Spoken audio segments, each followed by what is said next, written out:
Confirmation today the Northern Eagles will soon be no more. The unhappy marriage will end in 4 weeks with the Manly club to regain the licence, but not necessarily all the players. The news they'd feared was finally hand-delivered to Northern Eagles players just before training at Wyong. The joint venture as it currently is will cease operations after our last game this year, whenever that is. Although it's not the best news, I think it's better that the guys know what's happening here. It was a union of bitter enemies when Norths and Manly merged. Now the Sea Eagles survive. The Bears are left with nothing, while coach Peter Sharp and his players await answers about their futures. While Manly will begin negotiations next week, the players fear existing contracts won't be honoured, and they've called on the NRL to ensure no one is left out of pocket. I'm sure the NRL officials are being paid each year and probably their contracts are honoured. The players are caught in the middle of it all, and the NRL seem just to, as I said, to wash their hands of it. Late today, Manly confirmed the players will become free agents, raising fears of a repeat of the Auckland situation whereby the NRL allowed the new owners to renegotiate all salaries and cut unwanted personnel. Certainly they can't let clubs fall over each year and then just let someone else come in and pick them up and pick the same players up again. And troubles too at Penrith. Coach Royce. Now official, the rocky marriage between Norths and Manly is over. The divorce of the Northern Eagles is to take effect at the end of the current season. The licence to compete in the NRL now reverts to Manly. The Dead Bears will be relegated to First Division. For weeks, the players have been waiting for the guillotine to fall, and today at a coaching clinic on the Central Coast, the team's demise was made official. The parties to be obviously weren't getting along, and we have to make the best of a bad situation. Budgetary problems and the fact that Norths and Manly board members just couldn't put aside decades of differences was reflected on the field. All along, it's been one big mistake. Jim Henry from the North Sydney Leagues Club called it a shotgun marriage because both parties were forced into it. And for that reason, it was always going to be very, very difficult. It was at last night's meeting of directors, the joint venture deal was officially torn up.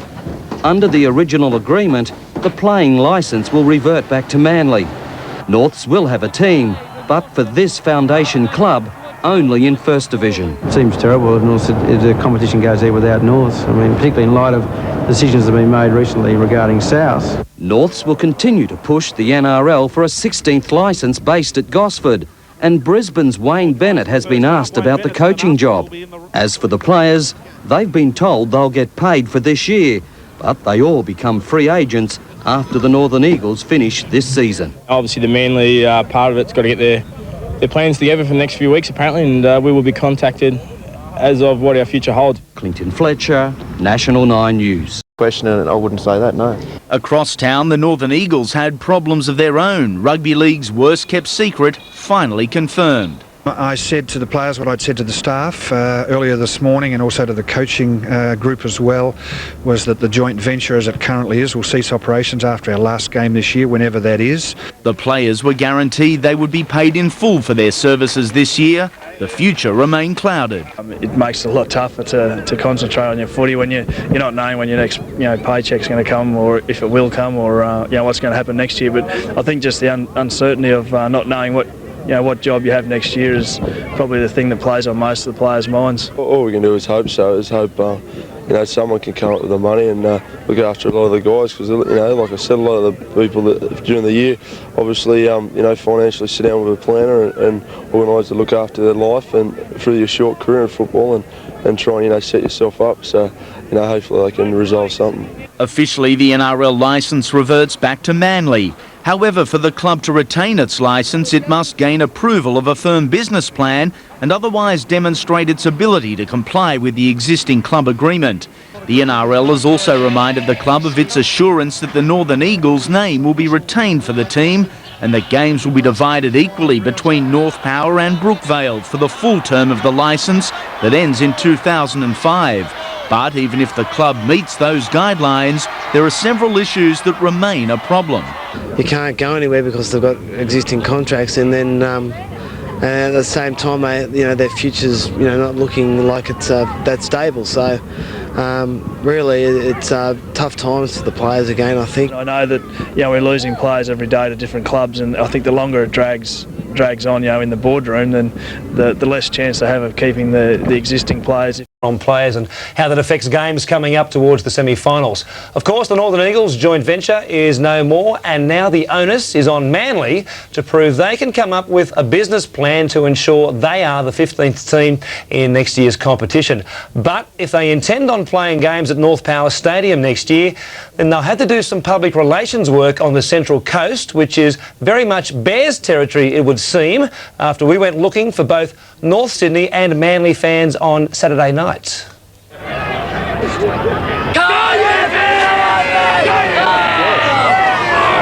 I'm just here to watch the Bears. I'm not the slightest bit interested in supporting Manly. I won't watch Manly or support them. I want to see a team here on the Central Coast, and I'd love it to be the Central Coast Bears. I'm coming today, not really because I want to, but my son wants to watch them play, sort of thing, so I'm staying for him. But I really want to see the North Sydney Bears get back into the first grade competition. We're just here to support the Bears. We got no time really for the Northern Eagles. All they are is Manly, and we want to follow the red and black. We're not going to stay here for the Eagles. We'll be gone when they come on. But we watch our First Division play, we'll watch our Jersey flag play, and then we're getting out of here because we don't support Manly. Never have, never will. We embraced Northern Eagles when they first came in. Me being a North Sydney supporter before that, possibly feel a bit disenfranchised with the way the joint venture's sort of fallen apart, but it's rugby league on the Central Coast, that's all I want.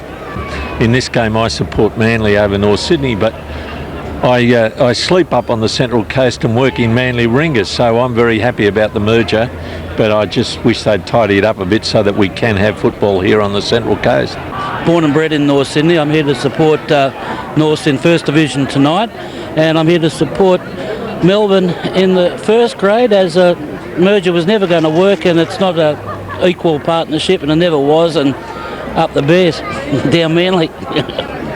We'd like to see Norths come up to the Central Coast and have their own team. Manly stay down there and make it a 16-team comp.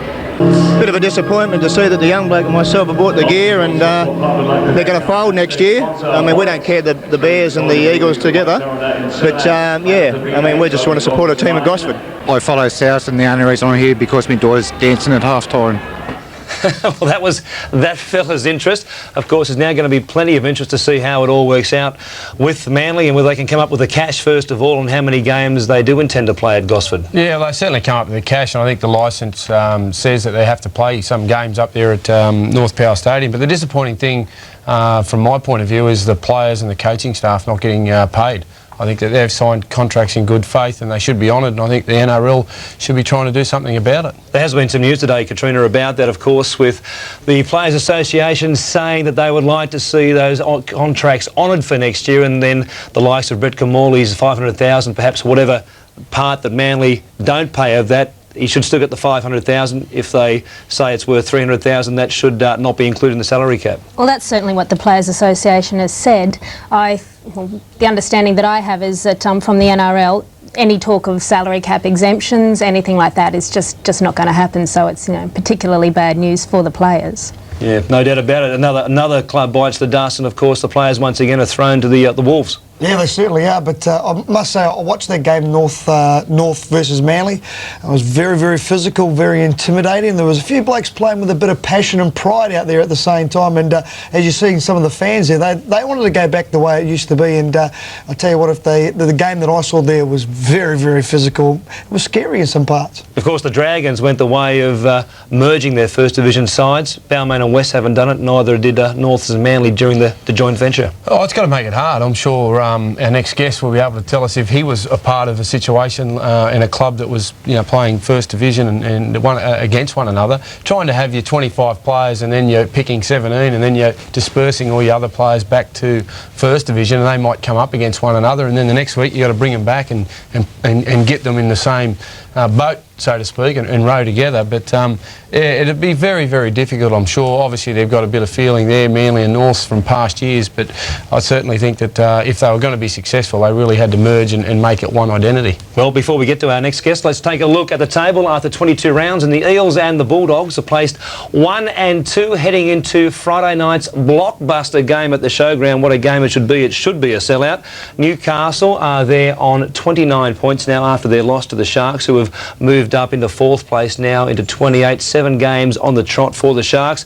Brisbane's slide continues, still there on 27. The Roosters are up to 23 and on the verge, you would think, of almost sealing a spot in the top 8 with another win. St George and Illawarra are there with the Warriors in the top 8. The teams on the outside still looking in are Melbourne and the Northern Eagles, and they are the only two hopes to break into the top 8 at the moment. Yeah, well, by the way that the table is set up, obviously it's going to be a